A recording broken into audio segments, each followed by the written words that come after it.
Welcome back. In today's lesson, we'll cover the causes of insulin resistance with a special emphasis on tissue inflammation. Now, we saw in yesterday's lesson that too much fat can be a problem for diabetics. Now, it turns out that it doesn't really matter where that fat comes from.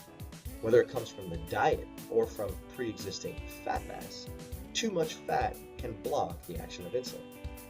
Now, we all love the taste of fake carbohydrates, including things like donuts and fake sugars and cookies.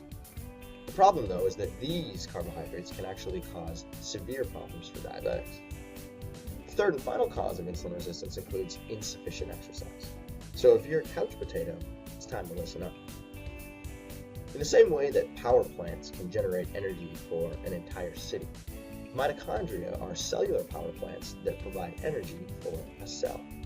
Now, mitochondria are capable of burning all types of fuels, including glucose, fatty acids, and amino acids, and they do so in order to produce energy that can then be used by the cell.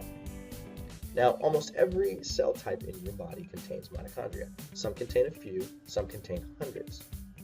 In either case, excess fatty acids can block the action of mitochondria in order to produce energy, thus leading to tissue inflammation.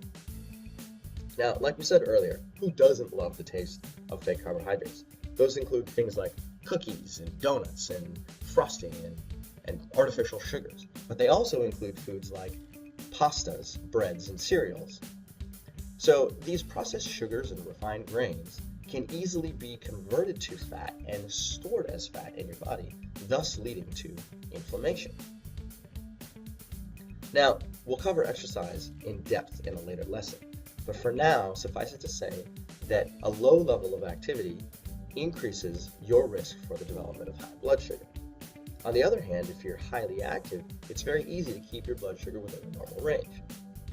Now, how exactly does this happen?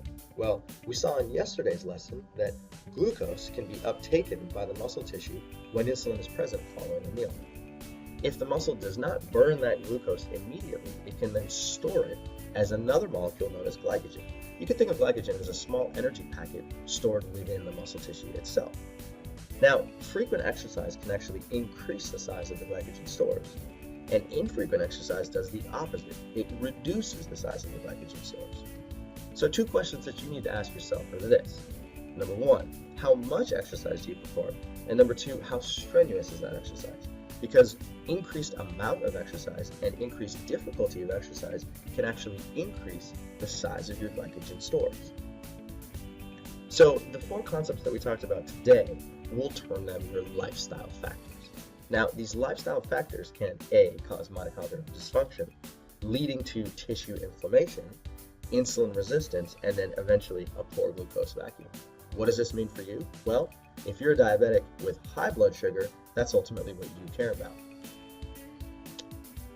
Don't forget to download your freebie. Today's freebie is a handout that covers these 4 lifestyle factors. Use it to identify your poor habits and then read the text below to familiarize yourself more with the causes of high blood sugar. It's time to find out if you're at risk for insulin resistance or if you're already suffering from it.